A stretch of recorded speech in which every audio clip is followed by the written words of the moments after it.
नमस्कार, मैं हूं सुनील बॉबी और आप इस समय देखना शुरू कर चुके हैं अपना खास कार्यक्रम एजुकेशन एंड जॉब बुलेटिन यानी बिहार शिक्षा समाचार। आज है 6 फरवरी 2025 दिन गुरुवार। तो आइए जानते हैं आज की शिक्षा जगत की प्रमुख बड़ी खबरों को। सबसे पहले बात कर लेते हैं बीएलओ की।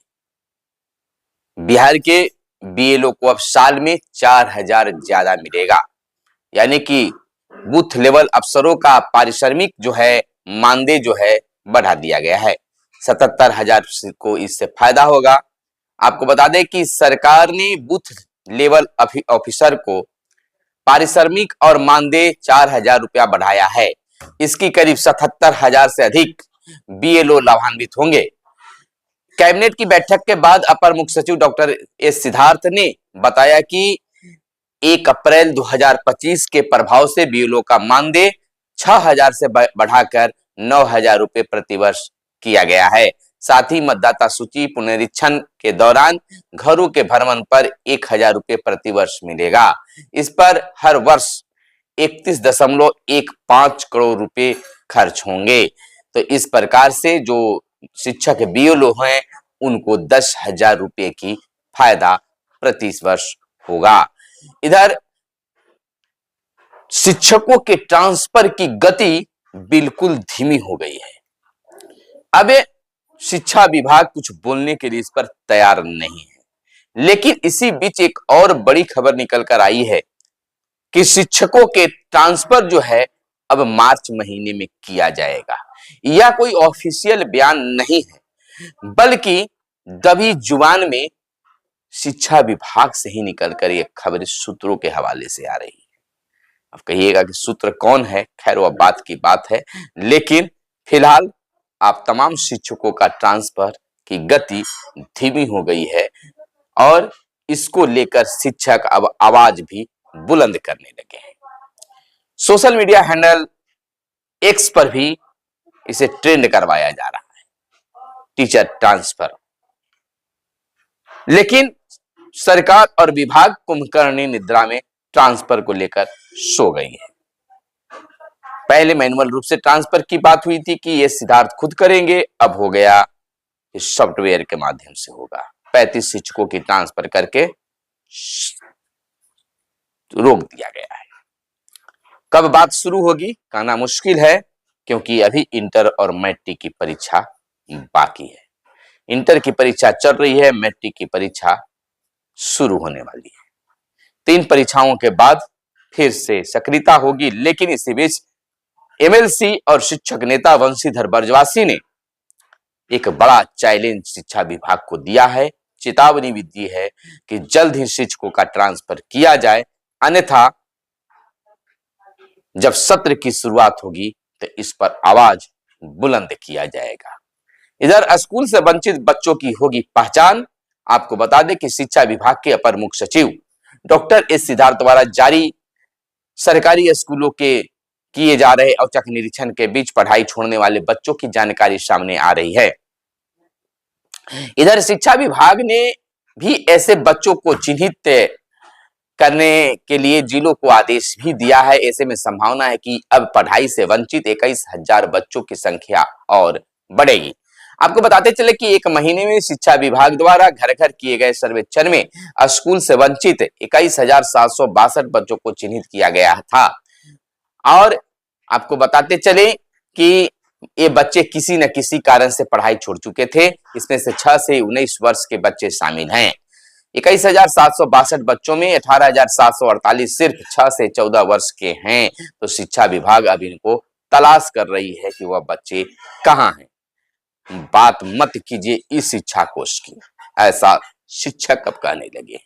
जैसे ही इस शिक्षा कोष खोला जाता है या कोई इसकी चर्चा शुरू कर देती है तो शिक्षक चाहे तो खिन्न हो जाते हैं, डर जाते हैं या सहम जाते हैं, क्योंकि परेशानी का सबब बन गया है इस शिक्षा कोष। तो इससे जुड़ी एक और खबर आ गई है कि इस शिक्षा कोष पर बच्चों का डेटा सुधार कह सकते हैं कि सुधार करने की बातें की गई है। डेटा सुधार सकेंगे अब, यह ऑप्शन मिलेगा आपको। स्कूल अब बच्चों के डेटा को अपने स्तर से सुधार सकते हैं। सभी सरकारी स्कूलों को ई शिक्षा कोष पोर्टल पर डेटा सुधार के लिए एक्सेस प्रदान किया गया है।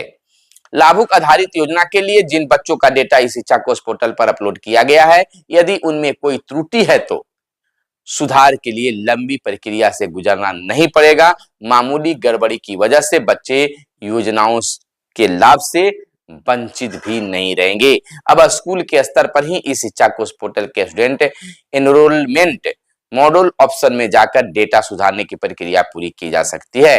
विभाग की ओर से स्कूलों में उपलब्ध कराए गए लॉगिन आईडी की मदद से इनका एक्सेस स्कूल कर सकेंगे। 11 बिंदुओं को फॉलो कर स्कूल बच्चों के डेटा में सुधार कर सकते हैं। तो यह बड़ी सुधार की बातें आ गई है सामने। इधर अब सभी जिलों के सभी प्रखंडों में एक विद्यालय पोषण वाटिका चयनित की प्रक्रिया शुरू की गई है।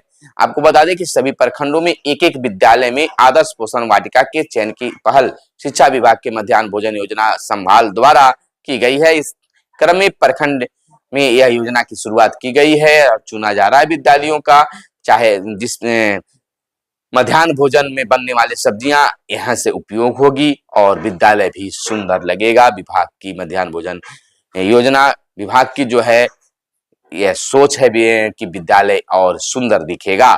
इधर अनुशंसा किया गया है 39 विषयों में 2707 व्याख्याताओं की होगी नियुक्ति।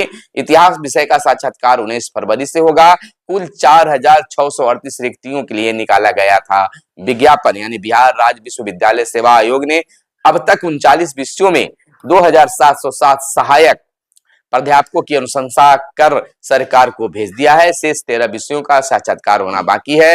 वर्ष 2020 में 52 अलग अलग विषयों में 4638 सहायक प्राध्यापकों की नियुक्ति के लिए विज्ञापन जारी किया गया था। तो अगली खबर बढ़ने से पहले आपसे आग्रह है कि चैनल पर अगर पहली बार आए हैं या अब तक चैनल को सब्सक्राइब नहीं किए हैं तो तमाम गुरुजनों से आग्रह है कि चैनल को नहीं किए हैं सब्सक्राइब तो कर लीजिए, क्योंकि आपके सब्सक्राइब करने से हमें उत्साह मिलता है और आगे आपके लिए आवाज उठाने के लिए हमें हिम्मत मिलता है। बात करते हैं कि निर्माण स्थलों पर काम करने वालों के बच्चों का स्कूल में अब नामांकन सुनिश्चित गुरुजी को कराना होगा। 6 से 14 वर्ष से आयु के बच्चों का होगा नामांकन। डीएम को दिया गया है खास निर्देश। ईंट भट्ठा सहित अन्य औद्योगिक संस्थान या निर्माण स्थलों पर काम करने वाले कामगारों श्रमिकों के 6 से 14 वर्ष आयु वर्ग तक के बच्चों को अनिवार्य रूप से शिक्षित करने व उनका बेहतर लालन पालन करने के उद्देश्य से नजदीक के सरकारी या निजी स्कूल में नामांकन कराया जाएगा। इसके लिए जिले में विशेष अभियान भी चलाया जाएगा। इस संबंध में शिक्षा विभाग के अपर मुख्य सचिव ने डीएम को पत्र जारी कर आवश्यक निर्देश दिया है। जारी निर्देश में कहा गया है कि कतिपय बच्चे जिनके माता पिता ईंट भट्ठा, बालूघाट, सरकारी या गैर सरकारी बड़ी परियोजनाओं पर काम करने हेतु अपना गांव छोड़कर कार्यस्थल पर निवास करते हैं, ऐसे में उन्हें माता पिता के साथ रहने की बाध्यता के कारण पढ़ाई से वंचित होना पड़ता है। जबकि शिक्षा का अधिकार अधिनियम के तहत ऐसे श्रमिकों के 6 से 14 साल तक के बच्चों का स्कूल में नामांकन करा गुणवत्तापूर्ण शिक्षा उपलब्ध कराना अनिवार्य है। तो अब ईंट भट्ठों पर रहने वाले बच्चों का भी नामांकन स्कूलों में कराया जाएगा। इधर गुरुजी को सतर्क किया गया है कि पढ़ाई के दौरान मोबाइल के उपयोग पर किया गया तो आप पर कार्रवाई होगी। सिर्फ शैक्षणिक गतिविधियां या किसी जरूरी बात पर कर सकेंगे मोबाइल का प्रयोग, अनावश्यक उपयोग पर होगी कार्रवाई। अगर बच्चे और अभिभावक कहते हैं कि गुरुजी मोबाइल चलाते हैं तो कार्रवाई होगी। इधर प्रशिक्षण में देर से उपस्थिति होने पर वेतन में हुई कटौती। सिवान मैरवा से एक खबर आई है, खबर अखबार में भी छपी है। प्राथमिक शिक्षा महाविद्यालय मैरवा में मंगलवार से शुरू 5 दिवसीय एसबीए आवासीय प्रशिक्षण में विलंब से उपस्थिति दर्ज करने पर 3 शिक्षकों का 1 दिन का वेतन कटौती का अनुशंसा पीटीसी के प्राचार्य ने जिला कार्यक्रम पदाधिकारी सर्व शिक्षा को पत्र भेजकर की है। उन्होंने कहा है कि इस महाविद्यालय में 4 फरवरी से 8 फरवरी तक 5 दिवसीय एसबीए आवासीय प्रशिक्षण संचालित है।